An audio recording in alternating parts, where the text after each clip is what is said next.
Eh, bueno, entonces en este caso voy a mutear por acá. Listo, ya, mucho mejor.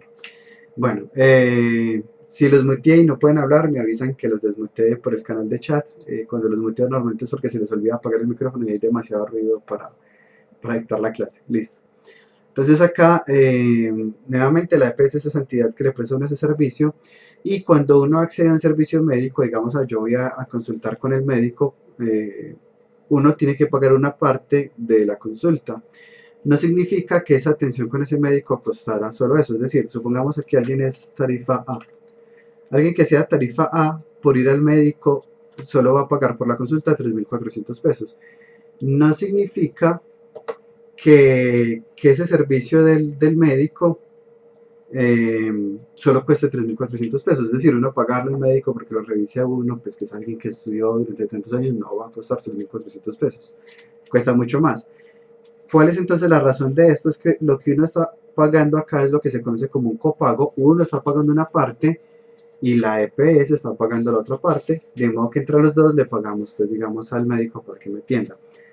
Y nuevamente funciona el concepto de fondo solidario. Las personas que ganan más y las personas que ganan menos pagan menos, porque las personas que están pagando más pues están aportando ese fondo, de modo que cuando alguien que gana menos necesita acceder al servicio igual puede hacerlo. Este sistema solidario pues de hecho es bien interesante porque permite una mayor cantidad de personas que puedan acceder a la salud sin tener luego problemas económicos bien fuertes, que es como pasa pues en otros países como Estados Unidos, en donde el sistema no es un sistema solidario y pueden salir finalmente pagos supremamente costosos. O sea, estamos hablando de pagos del orden de los 10, 20 millones fácilmente, dependiendo del tipo de problema que haya tenido. Y cosas sencillas como una picadura de serpiente pueden fácilmente llevar a alguien a la quiebra. O sea, fácilmente se va a tener que declarar en bancarrota por un sistema médico como el que hay allá. Es este sistema solidario, y nuevamente dependiendo de la cantidad de salarios, que de hecho aquí nos pone la tablita, vamos a tener que pagar más o menos. Esta tarifa obviamente va cambiando cada año. Esta tarifa internamente pues está calculada con unos porcentajes que fue en este caso como lo resolvió Sebastián. Igual lo podemos hacer tomando la tabla directamente de los valores, no hay ningún problema con ninguno de los dos enfoques. En este caso pues lo voy a resolver más parecido al de Ana, simplemente para mostrar la versión alternativa de este. Igual los que quieran volver a revisar este de acá que está con los salarios normalizados, lo pueden hacer a través del GitHub de Sebastián, se lo preguntan a él y él se los puede compartir. Entonces acá resuelvo este, miremos esta tablita, pues de hecho me la voy a pasar a la otra pantalla para ir viendo a la vez. Y voy a tomar este pues que es súper parecido. Entonces tenemos acá menos de 2 salarios mínimos, es tarifa A, y en este caso tarifa A implica un pago, pues realmente esto se llamaría copago, pues no es uno el que lo está pagando por completo, copago de 3.400 pesos. Nuevamente pues miramos que es un sistema que tiene muchas ventajas, porque nuevamente acceder a un servicio médico puede ser muy costoso, pero que alguien pueda pagar solo 3.400 por un servicio médico es súper interesante. Y acá está, 35.600, tarifa C, copago. Listo. Cuando uno mismo es el que se afilia, miremos acá. Entonces digamos que yo gano 1.000.000 de pesos, 1, 2, 3, 1, 2, 3, 1, 2, 3. Profe, le faltó colocarlo, cambiar el 4 por el 5. Ah, sí, muchas gracias. En este caso sería con un 5, exactamente, gracias. No recuerdo quién habló, Alejandro. Alejandro, sí. Sí. Claro, porque aquí si miramos la tablita, vuelvo y la pongo por acá, la tablita en este caso es con 5, no con 4, gracias. Desde acá, si gano menos de 5 salarios mínimos, pago esta tarifa de por acá, y más de 5 salarios mínimos ya estoy pagando esta tarifa de por acá. Ahora tengan en cuenta que este salario depende no es el salario como tal. O sea, aquí por el ejercicio y por facilidad lo hacemos con salario. Y en fin, pues con fines de programación está bien así. Ya ahora aquí les hago pues la aclaración de en el caso real no es el salario, sino los ingresos que uno haya recibido el mes por parte del empleador. Entonces supongamos ustedes podrían ser, digamos que están en su primer empleo o están haciendo la práctica, por ejemplo, o lo que sea, y tienen un salario bajito, de menos de 2 salarios mínimos. Pero en algún momento recibieron esos 2 salarios mínimos y recibieron la prima y les dio para pasarse a esta categoría de acá. Y en ese caso, si van al médico durante ese mes, les tocaría pagar esta categoría de acá. O sea, realmente depende de los ingresos mensuales por parte de ese empleador. Entonces, digamos que ustedes puede que estén acá cuando estén trabajando y luego reciben alguna bonificación en el trabajo por X o Y razón, entrarían en esta categoría durante todo ese mes. O sea, aquí lo ponemos como salario por facilidad, pero nuevamente son los ingresos mensuales por parte de ese empleador. Bueno, aquí ya tenemos el ejercicio. Si lo quisiéramos hacer de la otra forma, lo que haríamos es dividirlo. ¿Cuál sería la única desventaja que se me ocurre de la normalización con la división? Es el hecho de que tengo que utilizar double, que es una variable que es más costosa en términos de memoria. De resto, va a estar bien. De hecho, igual acá veo que estaba en double, lo podemos trabajar con int. Porque es muy inusual que alguien diga yo gano 1.300.000.3 pesos. Es muy inusual. Entonces podemos aprovechar y ahorrarnos una variable que es más liviana, que es la de salario. Y aquí ya está bien. Ahora, algunos quizá lo hayan resuelto poniendo esto acá. Funciona así, pero no es una muy buena práctica, porque entonces para el otro año el salario mínimo cambia y yo tengo que venir a cambiar acá, acá y acá. Mientras que si ya lo tengo declarado como una variable, pues ya simplemente lo cambio acá, el salario mínimo del otro año, no sé, eso nunca sube nada, entonces digamos algo tipo 900.000 y acá está. Ya los cálculos siguen funcionando con el nuevo salario mínimo. Listo, ahí está súper bien. Muy bien, Sebastián y Ana, antes de avanzar con el siguiente ejercicio, ¿alguien tiene alguna pregunta de estos dos ejercicios?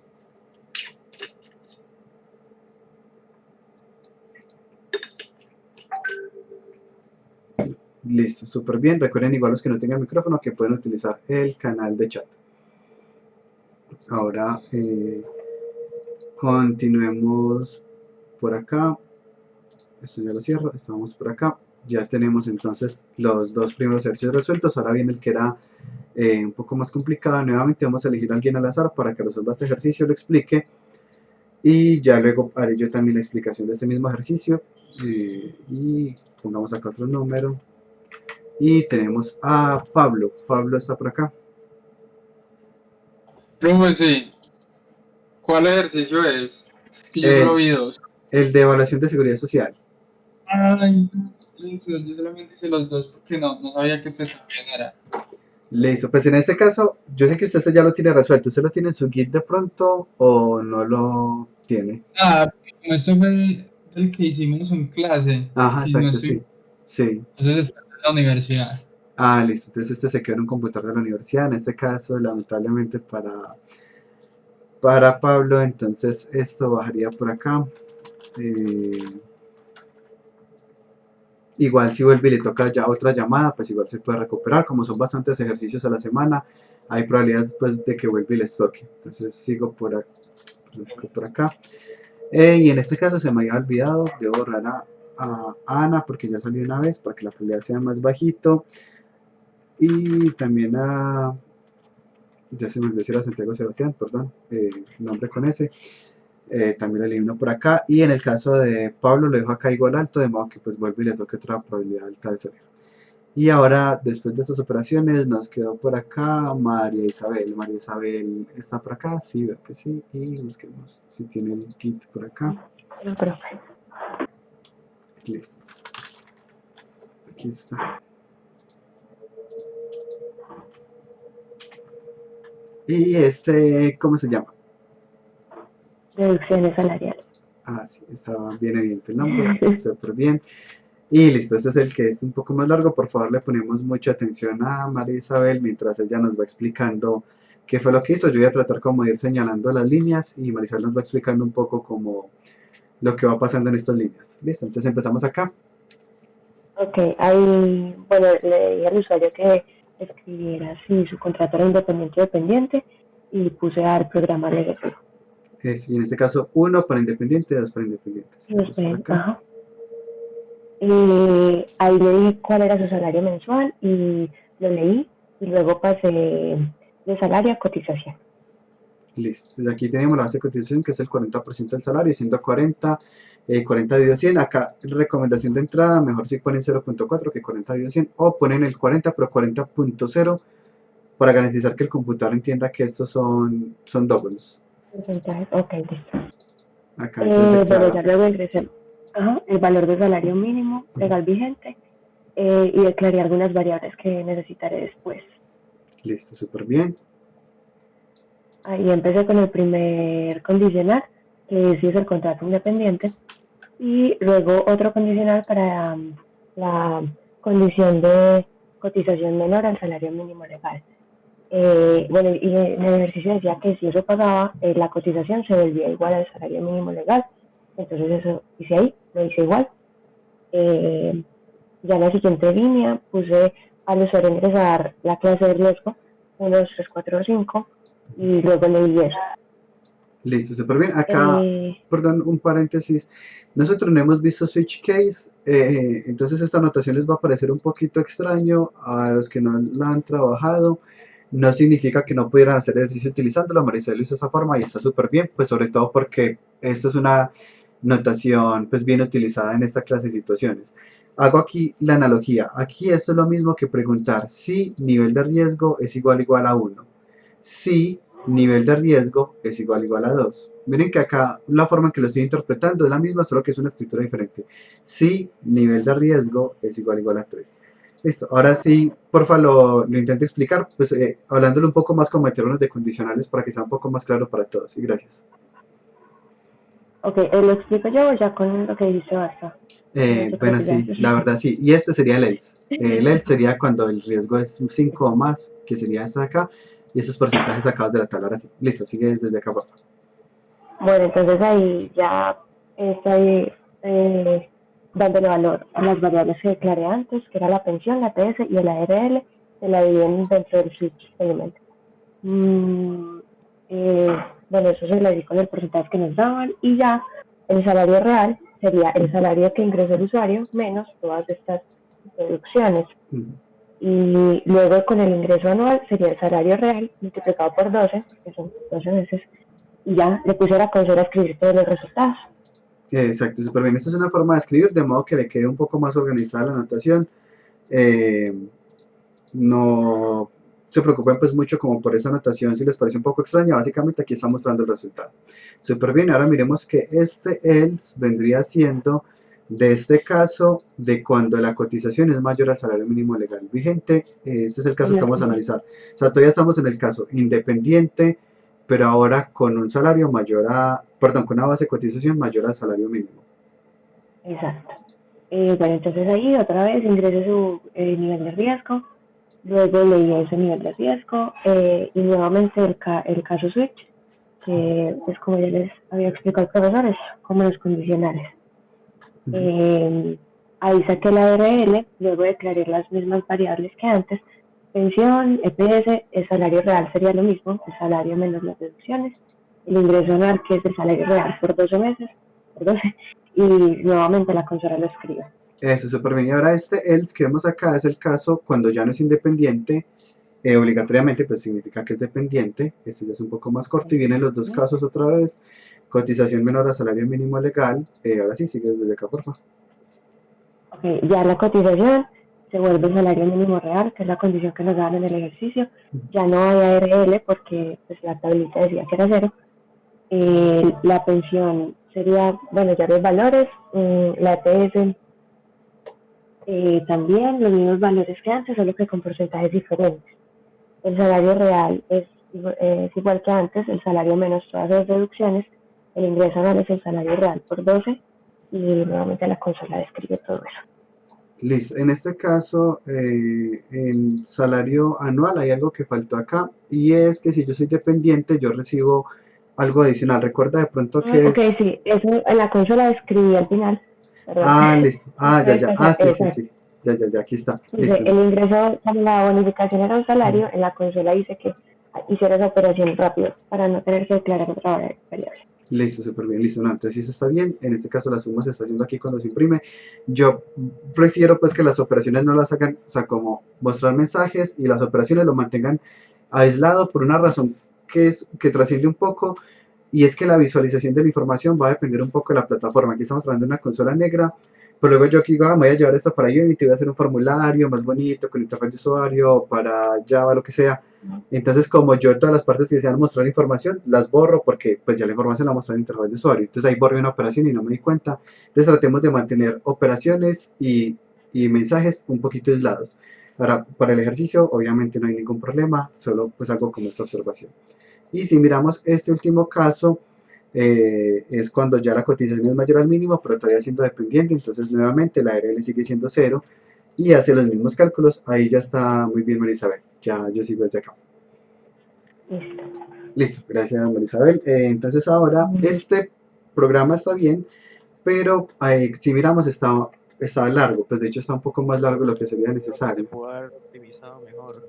Exactamente, sí, pudimos haber optimizado una partecita y es no mirarlo como 4 casos. Acá en el análisis de Marisabel, que no está mal, pero podemos mejorar algunas cositas, hay 4 casos.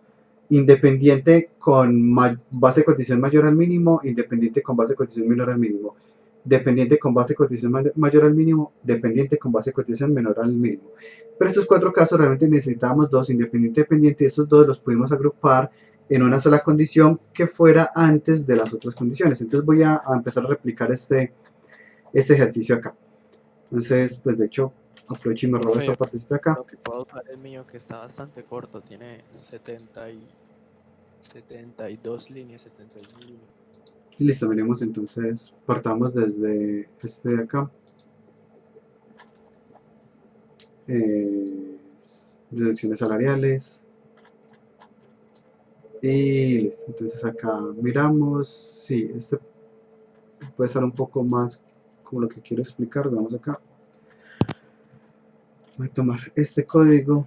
Bueno, si necesitan el código, pues yo acá, pues por facilidad lo estoy copiando acá y pegando, pero realmente uno puede descargar pues todo el repositorio si uno quisiera. O sea, yo podría seleccionar acá todo el repositorio y darle descargar y ahí ya me quedan todos los códigos y yo los puedo abrir desde Visual, pero por ahora pues por facilidad voy a hacer esto, igual solo necesito un código. Bueno, entonces miremos acá, bueno, tengo una explicación de qué es el programa, le piden el salario mensual. Aquí les recomiendo que no trabajen tanto con abreviaciones, o sea, claro, en este momentico lo recordamos muy bien, cuando lo revisemos en 6 meses puede que ya no lo revisemos tan bien, o alguien del equipo puede que no lo entienda tan bien. O sea, SM, salario mensual, sí, pero no es una anotación estándar, a diferencia de SMMLV, salario mínimo mensual legal vigente. Esta es una anotación, que es, digamos, una anotación reconocida a nivel país.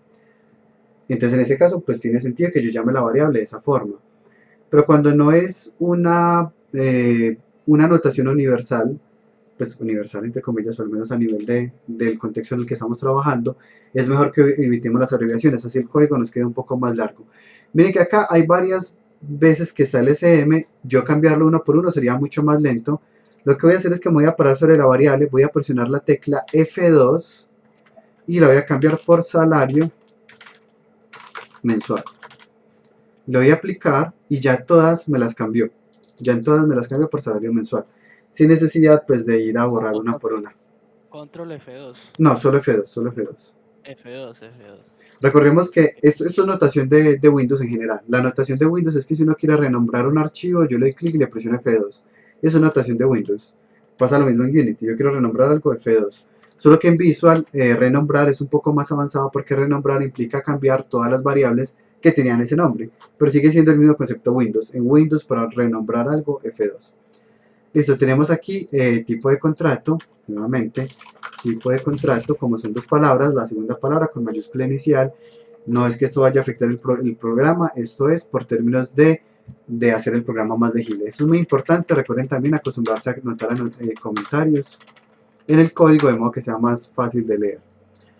Ahora acá tengo el caso del que el tipo de contrato sea 2, en este caso 2 significa independiente. Se le pregunta aquí la clase de riesgo, aquí otra vez una variable clase de riesgo,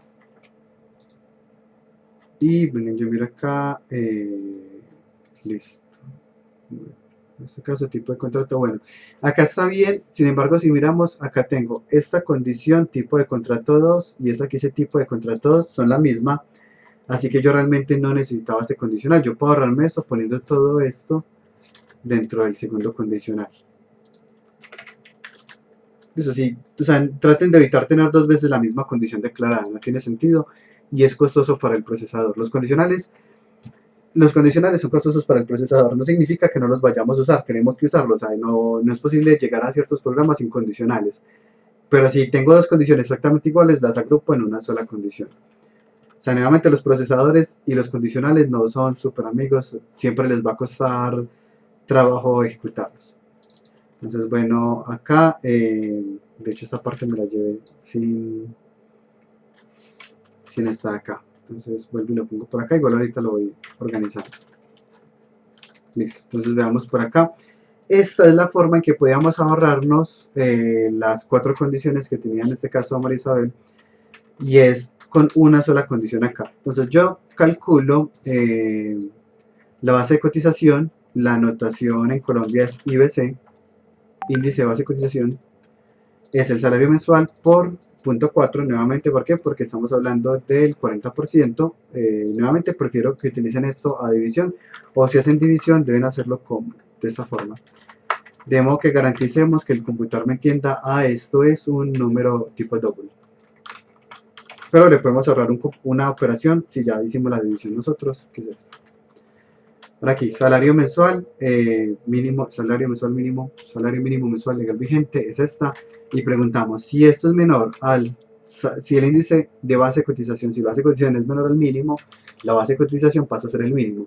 Como yo estoy haciendo esta operación antes de analizar el tipo de contrato, ya no la tengo que analizar acá adentro, solo es un reemplazo que estoy haciendo acá inmediatamente. En este caso, pues ya que el ejercicio que realizamos fue el de María Isabel de pronto le queda claro que utilizando esta anotación acá arribita, ya no la tengo que poner dentro de los tipos de contrato. Pero no, realmente no. Cuando el contrato sea mayor, entonces ¿qué? Ya fue calculado acá. Entonces miremos que en el caso contrario, digamos que acá voy a poner el ejemplo. El salario son 5 millones, 1, 2, 3, 1, 2, 3. Ese salario multiplicado por 0.4 me va a dar 2 millones. 1, 2, 3, 1, 2, 3. Entonces 2 millones me dio la base de cotización. ¿La base de cotización es menor al mínimo? No. Entonces la base de cotización, cuando termine este condicional, ¿cuál valor tiene? El mismo 2 millones que tenía ahorita. No se cambió para nada porque no entró el condicional. Y hago los cálculos con esos 2 millones y ya ahí está bien. Pero ahora supongamos que yo ganara 1 millón. 1 millón por 0.4 me da 400.000. 1, 2, 3, 400.000. Es menor, sí. Ya el índice de la base de cotización, el índice de base de cotización se reemplaza y pasa a ser 400.000. Y ya entonces me ahorro lo de ponerlos allá. Listo. Igual cualquiera que tenga una duda respecto a esta optimización que acabamos de hacer, este es el momento de hacerla. ¿Qué preguntas tienen de pronto? Profe, ahí no incluye nada que esté en diferente contexto. O sea, no. En este caso no, porque la variable existe como fue declarada aquí arriba, existe entre esta llave, entre este contexto, desde acá hasta acá. En este contexto lo que hice fue tomar una variable existente y modificarla. Pero no si lo hubiera declarado acá sí sería un error, pero como no la aclaré acá, ya existía, acá la modifiqué y está bien. Ahora, algo que pueden hacer, pero solo si es una línea, es que no necesitan poner las llaves y la pueden poner al frente. Esa es una anotación muy normal, solo cuando es una línea. Cuando es una línea la ponemos así y ahí está bien. Yo normalmente lo pongo así porque me parece un poco más fácil de leer. E igual, inclusive si en lugar de eso utilizan el operador ternario, que es el de la interrogación, también es mucho mejor. Pero ese operador por ahora no lo vamos a ver, solo les quiero decir que existe otra forma de escribir condicionales, pero por ahora no la vamos a ver. Ahora aquí empecemos. Tipo de contrato es 1, vamos a poner aquí un comentario indicándole que el tipo de contrato 1 significa dependiente. Entonces acá vamos a hacer los cálculos, la pensión va a ser igual al 4% de la base de cotización. Aquí me muestran cuánto es esa deducción. En este caso, pues de hecho los puedo agrupar todos en un solo mensaje. Aquí está la EPS, que en este caso es exactamente el mismo cálculo. Es verdad, yo no lo tendría que hacer porque es el mismo del otro. Acá simplemente por temas de lectura lo voy a poner. Acá ya tenemos el salario real va a ser igual al salario mensual menos la pensión menos la EPS. Y acá tengo esto, listo. Entonces en este caso está bien, así como va. Sin embargo, yo podría declarar esto como variables que sé que voy a utilizar en ambos casos y ahorrarme el mensaje. Pues de hecho aquí voy a borrar este mensaje de acá y voy a declarar estas variables acá arriba. Entonces voy a declarar las variables que yo sé que necesito, que son pensión, EPS y ARL. Aparte de estas variables que necesito el... No, de hecho, dejémoslo así por ahora.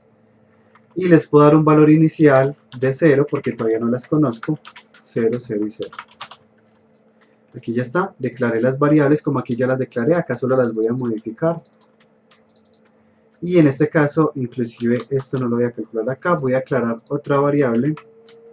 En este caso un entero, que va a ser la bonificación, que por defecto va a empezar en 0. Por defecto no tiene bonificación. Pero resulta que si es dependiente esa bonificación, va a pasar a ser un salario mensual, que es lo que llamamos la prima. La prima es un salario mensual, dividido en dos partes que se entregan a mitad de año y a final de año. Aquí ya tenemos esto y ahora vamos a mirar el caso opuesto. En este caso voy a trabajar con un else y no con un if, por varias razones, entre esas el hecho de que ¿qué pasa si la persona ingresó un número mal en el condicional? Ingresó un 0. En ese caso el programa simplemente se cerraría. En este caso vamos a asumir que si metió un dato incorrecto, vamos a darle el valor de independiente. Ya luego la persona pues se dará cuenta que lo metió mal y volverá a entrar al programa. Por ahora está bien así. Eventualmente vemos algo que se llama validación, que es para evitar que la persona ingrese datos incorrectos. Entonces aquí ya está, bonificación pasó a ser salario mensual. El salario mensual puede ser un entero. ¿Por qué? Porque la persona no dice yo gano 5.3 pesos. Ahora acá entonces miremos, este es el caso independiente, que es donde ahora sí nos interesa la clase de riesgo. Y la clase de riesgo nos va a servir para calcular entonces la cantidad de la ARL. Entonces de hecho por acá puedo utilizar la variable, voy a utilizar la misma variable ARL. Si el riesgo es 1, lo que van a curar de ARL es esto. Me falta multiplicarlo todavía por la base de cotización. Pues solo puse los porcentajes. Estos porcentajes salen de la tablita que les compartí. Por si acaso acá en el enunciado están. Entonces es el riesgo más bajito 1, que son oficios de oficina, incluyendo puede ser desarrollador de software, ser profesor. O sea, este es el riesgo donde vamos a estar la mayoría. 0.522, como es un porcentaje, hay que dividirlo por 100. Dividir por 100 es poner dos ceros a la izquierda, que es lo que está acá. Listo, entonces aquí está la ARL, que es esta variable que había declarado acá. Le pongo esos valores. Pero la ARL, pues todavía me falta multiplicarla por el valor de la base de cotización. Yo puedo haberlo puesto acá en cada uno por base de cotización, por IBC, que es la base de cotización. Sin embargo, pues acá aprovecho para explicarles algo, ahora comillas nuevo, puedo hacer esto. Así como tenemos el operador más igual, menos igual, tenemos el operador por igual. Entonces, lo que sea que me haya dado en este condicional, multiplíquelo por la base de cotización. Ahí ya está. Ahora calculo la pensión, calculo la EPS, calculo la ARL, ya la tengo calculada, que es esta de acá. Ya no le digo el tipo de variable porque ya las dije allá arriba qué tipo de variable era. Esto ya no me interesa. Y aquí ya está. Miremos que el código me va quedando más cortico. Acá voy a aplicar el mismo principio. Una sola línea, sí, lo pongo acá. Una sola línea, sí, lo pongo acá. Y vamos logrando un código un poco más corto. En este caso también nos puede favorecer un poco la lectura. Por el hecho de cuánto puedo ver yo a la vez, hace que un código sea un poco más rápido de entender. Yo les voy explicando un poco los estándares. En programación hablamos de intentar mantener códigos por debajo de 100 líneas de código. Es lo ideal. Si no es posible, nos pegamos al estándar real. O sea, ese es el ideal. El estándar real es que vamos a tener códigos de menos de 200 líneas de código. Ese es, digamos, el estándar que se utiliza en programación. Aquí, por ejemplo, vamos por 40, entonces estamos súper bien. Si un programa tiene más de 200 líneas de código, ¿qué pasa? Es que yo tengo que empezar a dividirlo en varios programas, pues eso se llaman clases. qué es lo que ven en el siguiente curso. Por ahora, si en este curso nos quedan códigos más largos, no nos preocupemos porque ya es función del curso que sigue organizar eso. Entonces miremos que ahora el código quedó muchísimo más legible. Tenemos unas entradas de datos del usuario, luego tenemos acá unos cálculos dependiendo del tipo de contrato y unas deducciones. No hace falta que mostremos el mensaje acá y también lo mostremos acá. Si vamos a hacerlo tanto en el if como en el else, entonces más bien hagámoslo por fuera de ambos, porque igual pues aquí va a llegar independiente del caso. Mostrémoslo acá, console.writeline, deducciones, deducciones, dos puntos, y mostrémosle acá todas las deducciones que la persona tuvo, que en este caso son EPS, coma, pensión, coma, y ARL. Acá nuevamente yo no tengo que mostrar el mensaje acá y acá porque lo puedo mostrar solo en una de las dos. Luego mostrémosle a la persona el salario real. Va a ser salario, aquí me faltó calcularlo, lo voy a calcular acá. Salario real va a ser igual al salario mensual menos ARL menos pensión menos EPS. O lo puedo hacer menos la suma de todas las deducciones, que sería esto más esto más esto. Y aprovecho acá, cuando uno presenta este tipo de datos al usuario, normalmente uno no presenta con decimales. Entonces vamos a convertir esta parte acá entero. Y se convierte de esta forma. Es un poquito difícil porque programan algunas clases en Python y en otras en C# y se empiezan a trocar. En Python, para convertir a entero, no se llevan los paréntesis. Si no le pone paréntesis es un error. Y en C# para convertir a entero, si no le pongo los paréntesis es un error. Es un poco incómodo el cambio de lenguaje a veces. Ahora acá estamos, el salario real va a ser el salario mensual menos la suma de todas las deducciones. Las estoy convirtiendo a entero porque finalmente pues no me interesa mostrar los decimales en las deducciones. Ahora acá ya le muestro a la persona las deducciones, le muestro el salario real y le puedo calcular también el salario anual, que va a ser el salario real multiplicado por los 12 meses que tenemos más la bonificación, y se lo puedo mostrar acá, más salario real, perdón, salario anual. El análisis del salario anual es importante sobre todo para algunas entidades financieras como el banco, pues si uno va a hacer un préstamo ellos tienen en cuenta el salario anual de uno, pues cuántos son los ingresos que uno tiene cada año. En este caso pues estamos asumiendo que es de una sola fuente, realmente pues pueden ser de varias fuentes, porque uno puede tener varios trabajos en Colombia. Y miremos que la bonificación por defecto empezó en 0. Fue dependiente, la bonificación se modifica. Es independiente, la bonificación no se modifica. Así que ahí no sigue funcionando. Ahora sí vamos a probarlo. Salario 123, 5 millones como independiente con un riesgo tipo 1. Aquí me muestran las deducciones, el salario real y el salario anual. Ahora seguimos operando. Aquí me faltó ponerle como los nombres a todos. EPS, pensión y ARL para que quede más como la lectura. Listo. Y ahora tenemos acá, supongamos que el salario es 1.000.000, 123, como dependiente. Y aquí me muestra la deducción de pensión, de EPS, de ARL. Aquí las deducciones, miren que acá ya no tengo los decimales. Y bueno, y todo incluyendo las modificaciones. Miren que el código quedó mucho más corto y mucho más legible. Voy a tratar de que quede en la misma pantalla, nada más para que lo puedan ver un poco más a la vez. Algo como esto. Cualquier duda que tengan de este código, este sería como el momento correcto para que hagamos esa pregunta. ¿Qué preguntas tienen? Profe, yo no entendí lo que hizo con el ARL, que puso el asterisco igual.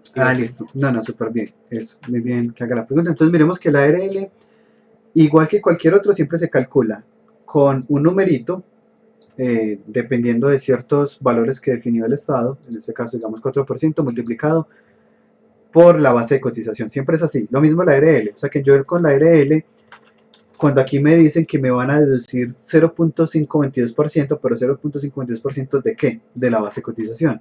Entonces, ese es el porcentaje, yo lo tengo que multiplicar por esto.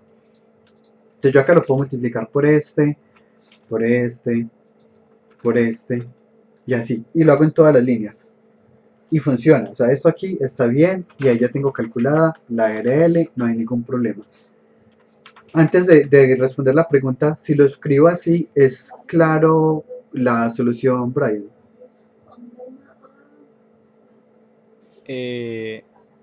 No. No, todavía no, listo. Entonces, pensemos en, bueno, más bien, desde más atrás, el cálculo de la pensión es claro. Sí, profe. Listo, entonces pensemos, hagamos una analogía. La pensión nos dicen, es 16% de la base de cotización. Esa es la pensión y nos la dicen aquí en esta tablita de acá. Nos dicen el cálculo que le vamos a deducir de pensiones 16%, pero no es 16% del salario, sino 16% de la base de cotización. Esta es la parte que está clara, 16% de la base de cotización y con eso calculo la pensión. Ahora miremos cómo es la ARL. La ARL dice que depende de la tabla de riesgos. El ARL se va a calcular con la multiplicación, igual que la pensión, voy a multiplicar el IBC por lo que sea que me diga la tabla. Esa es, digamos, la fórmula para calcular las deducciones por ARL. Entonces, si la tabla me dice que para este tipo de riesgo la deducción es del 0.522, sería yo tener algo como esto. ¿Ve? Me pegó. Ahora sí. Listo, entonces tengo este porcentaje. Esto es lo que me van a deducir por ARL si yo soy riesgo 1. Entonces es algo como esto. Yo soy riesgo 1. Mi probabilidad de accidentarme en el trabajo es bien bajita, soy riesgo 1. Es esto en porcentaje. Porcentaje es lo mismo que dividir sobre 100 o desplazar dos ceros para la derecha. Entonces desplazo un 0, otro 0, ahí ya me quedó en porcentaje. Entonces si la clase de riesgo es 0, lo que tengo que hacer es decir que lo que me van a sacar de ARL va a ser igual a este porcentaje que me hice aquí de esta tabla multiplicado por la base de cotización, porque todas las deducciones se hacen no con un porcentaje del salario, no con un número fijo, sino con un porcentaje de la base de cotización. ¿Por qué se hace de esta forma? Porque no sería justo cobrarle de EPS lo mismo a alguien que gana un mínimo a alguien que gana 20 millones. Alguien que gana 20 millones tendrá que pagar más, tanto de pensión como de EPS como de ARL. Entonces por eso es que siempre lo hacemos con un porcentaje de la base de cotización. Miremos esta partecita solo de acá, borremos esta. Cuando el riesgo es 1, que es el más bajito, la ARL se va a calcular como el 0.52% multiplicado por el índice de base de cotización. Hasta ahí, esta partecita de acá es más clara, Brian, o acá todavía hay preguntas. Si todavía hay preguntas, me sigo volviendo, no hay ningún problema. No, sí, profe, ya entendí. Me estaba confundiendo era porque en mi programa yo le hice mucho más complicado todos esos cálculos. Ah, ok, listo. Dale, súper bien. Entendí esa parte por eso. Listo, súper bien. Igual recuerden, o sea, siempre pueden hacer cualquier pregunta, pues la idea es de los cursos, pues es que todo quede muy claro, pues es el servicio por el que están pagando finalmente. Gio, y lo de Sí. ARL, poner el asterisco igual y el IBC, ahí ¿eso cómo funciona? O sea, ¿qué funciona ahí? Listo, ya voy a explicar esa parte. Entonces, ahora, esta parte de acá, así está bien, así pues de hecho lo haría yo la mayoría de veces. En este caso, pues aprovecho para explicarles algo, y es, nosotros vimos un operador, que era el operador más igual, digamos operador, yo tengo el oro en 500 y le digo oro más igual 100. Habíamos dicho que si yo pongo este operador, tomaba lo que había aquí, ese 500, y le sumaba 100, y en este caso el oro nos iba a quedar en 600. Eso era lo que iba a pasar cuando utilizábamos este operador. El operador más igual, que bueno, se lo vimos en la última clase. ¿Hay alguna duda de esta explicación acá con el operador más igual? No, listo, entonces sigamos acá. Ahora no voy a utilizar este operador más igual, voy a hacer este operador por igual, no, primero, operador menos igual 200. Tenía 500 de oro, el oro quedó en 300. tomó el valor que tenía originalmente y le restó 200. Pero asimismo existe el operador por igual. Entonces por igual 2. El oro que estaba en 500, ¿en cuánto creen que va a quedar después de aplicarle el operador por igual 2?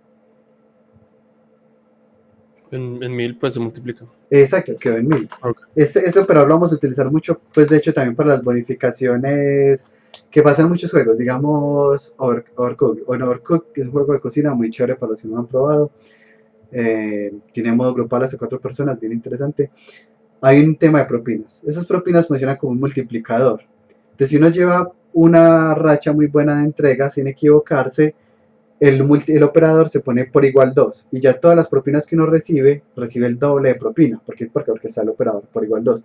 Y si no va muy bien, el operador se pone en 4, entonces ya estoy recibiendo el cuádruple de propinas. Esto pasa mucho en los juegos. También como, me voy a curar, pero la curación se duplica si tengo menos del 30% de la vida. Entonces, ¿cómo haríamos eso? Entonces, supongamos acá, yo tengo mi barra de vida, salud, que está en 100. Y tengo una poción que me va a curar, entonces, aquí tengo la poción, no pongo tildes mientras programo, poción, igual a 30 de vida que me va a curar. Listo, y tengo la vida actual. La vida actual está apenas en 20, el personaje es aquí se muere. Y entonces cuando se consuma la poción, pues digamos que uno lo quería es la curación va a ser más igual, perdón, la vida actual se va a sumar con la poción, ¿cierto? Entonces yo tenía 20 de vida, me consumí la poción, quedé con 50 de vida, que es este valor que tenía anteriormente, que era 20, consumí la poción que era 30, entonces voy a quedar con 50 de vida. La vida límite pues me sirve para aquí hacer una validación si la sangre actual es mayor o igual a la salud máxima. La debo limitar, debo ponerle que esto sea igual a esto, porque si no pues el personaje tenía máximo 100 de vida, se curó y quedó por alguna razón con 120 de vida, súper extraño. Entonces pongo esto de acá, listo. Pero supongamos lo que les decía, si estoy muy débil, la poción es más fuerte, entonces si la vida es menor al 30% de la vida máxima, que en este caso sería 30, si estoy por debajo de mi 30% de vida, la poción va a ser el doble efectiva, poción por igual 2. Entonces miremos acá cómo sería todo el análisis de arriba hacia abajo. La poción cura 30 por defecto. Yo tengo de 20 de vida, me dicen la poción me cura el doble si tengo menos de 30 de vida. Esta condición se cumple si 20 es menor a 30. Entonces condicional. La poción que valía 30 se multiplicó, se duplicó, así que ya vale 60. Y me voy a curar acá sumando la cantidad de la poción, que en este caso estoy tomando los 20 que tenía más los 60 de la poción para quedar con un total de 80 de vida y pues en este caso no me paso de la vida máxima, ya ahí estaría el programa completo. O sea, miremos que esos operadores los vamos a utilizar mucho mientras estemos programando. Entonces este mismo operador pues yo lo puedo utilizar acá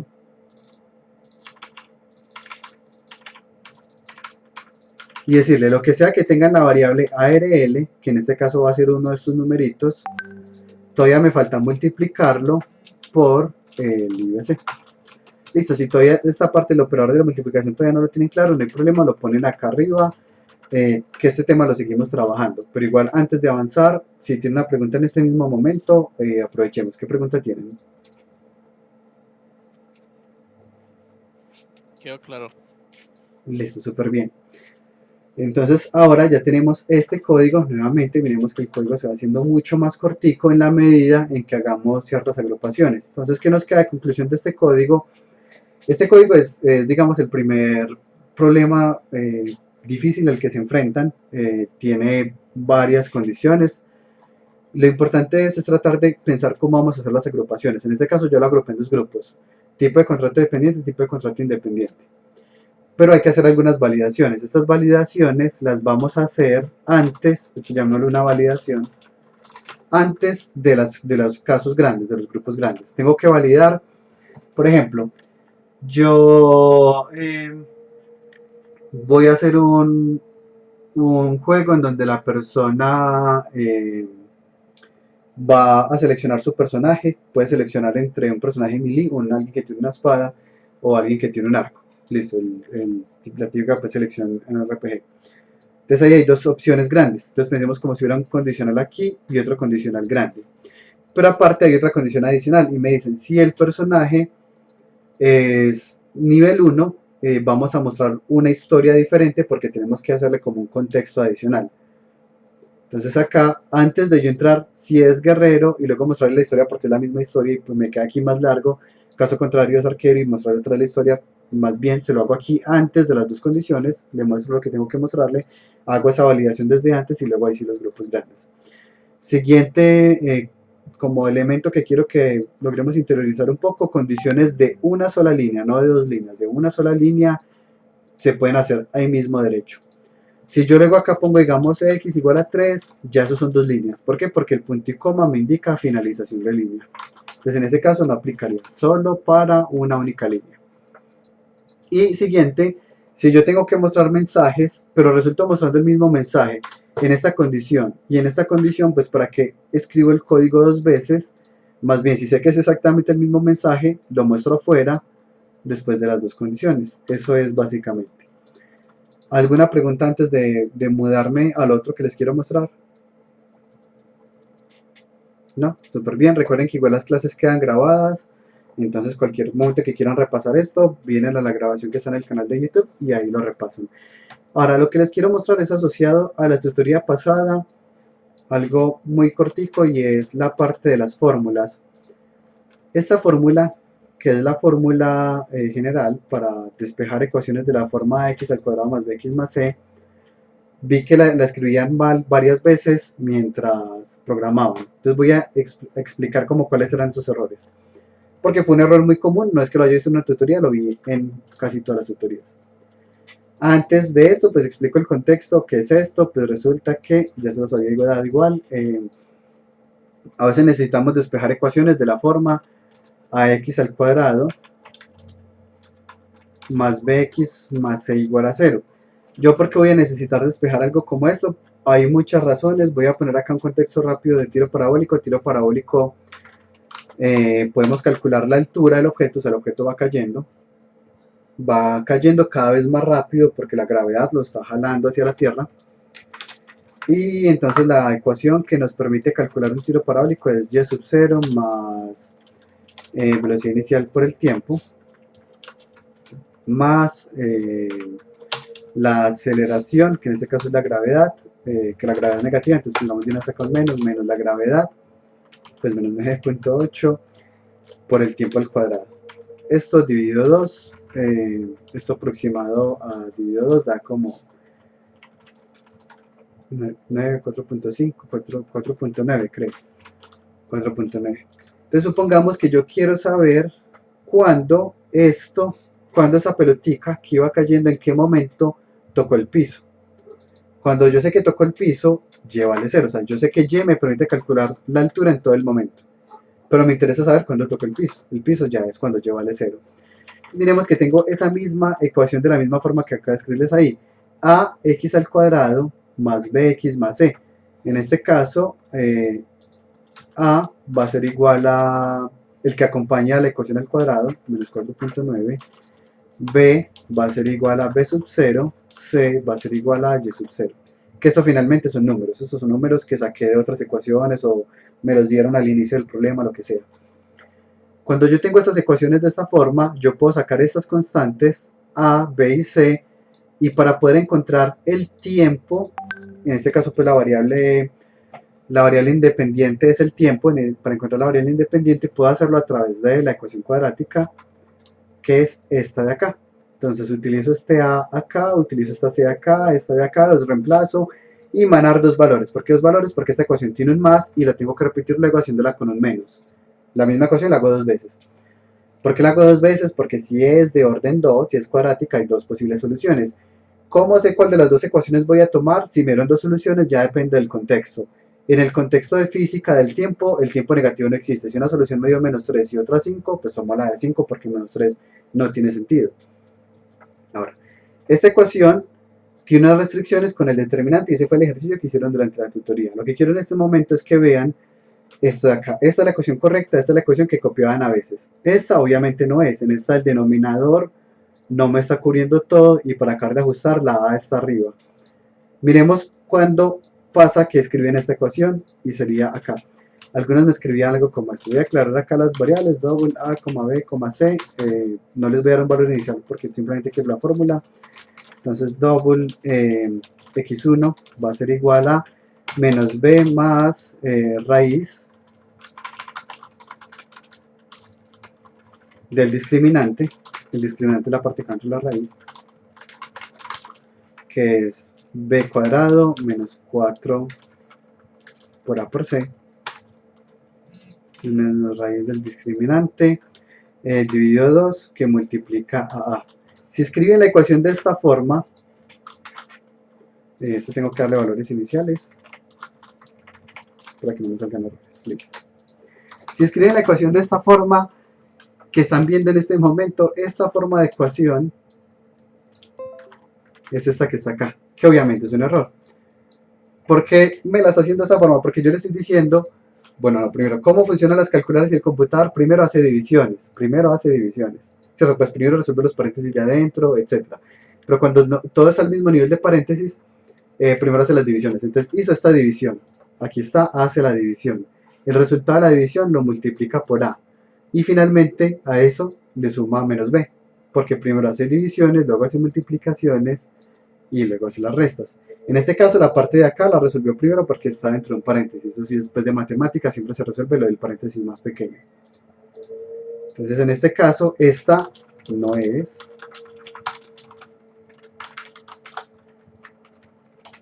Miremos el siguiente caso que les pasó a algunos, que era esta de acá. Estaba bien, tenían acá un paréntesis que me agrupaba al denominador, pero no ponían paréntesis para agrupar al numerador. En este caso, miremos lo que va a pasar. Como acá hay un paréntesis, el primero resuelve esta multiplicación. 2 por a, eso me dio un número. Luego hace la división, que es la siguiente operación, que la hace de acuerdo a su orden. Entonces esto de acá lo divide sobre esto de acá. ¿Qué pasó? Que la b no me quedó incluyendo en la división del 2a. Y esta de acá, en este caso, esta tampoco es. Esta era cuando me ponían el numerador bien agrupado, pero el denominador no me lo ponían agrupado. Esta es esta de acá. Entonces, ¿qué pasó? El numerador está bien agrupado, todo me quedó dividiendo el 2, pero como primero hace la división, pues primero resuelve el paréntesis, se resuelve este paréntesis, lo divide sobre 2 y el resultado lo multiplica por a. Entonces está mal, o sea, todos estos son resultados incorrectos. ¿Cómo es esta de acá? ¿Cómo sería la que sí es? Sería menos b más raíz y aquí con este de acá agrupado. Y ahí sí ya tengo agrupado el numerador, tengo agrupado el denominador. Y de hecho esa fórmula pues no la puse acá adentro. ¿Por qué? Porque podía ponerla de una vez calculada por fuera, me queda un poco más corto. Esto también lo pueden hacer cuando necesitan elevar al cuadrado, pueden hacer esto, mat.co b,2. Esto es elevar al cuadrado. Si pusiera acá, 3 sería elevar al cubo. Y pongo 5 es elevar a la 5. Pero cuando es a la 2, solo cuando es a la 2. Cuando es a la 2 es más eficiente para el computador multiplicar b por b. Si es a la 3 no hagan b por b, ahí se utilizan el punto .po. Entonces esta es la ecuación correcta para que lo tengan en cuenta. Esta es la que sí es, pongámosle por acá un puntico verde indicando esta sí es, y estas de acá un cuadro rojo indicando que estas no son. Listo. Entonces aquí está, recuerdo que todo esto queda grabado en la clase y en el canal de YouTube. Eso era todo por hoy. Cualquier duda que tengan, entonces ya aprovechamos los espacios de tutoría o me van escribiendo por el canal de programación o por los canales pues, de sus propios grupos para responder las dudas que tengan. Voy a finalizar la grabación. Ya.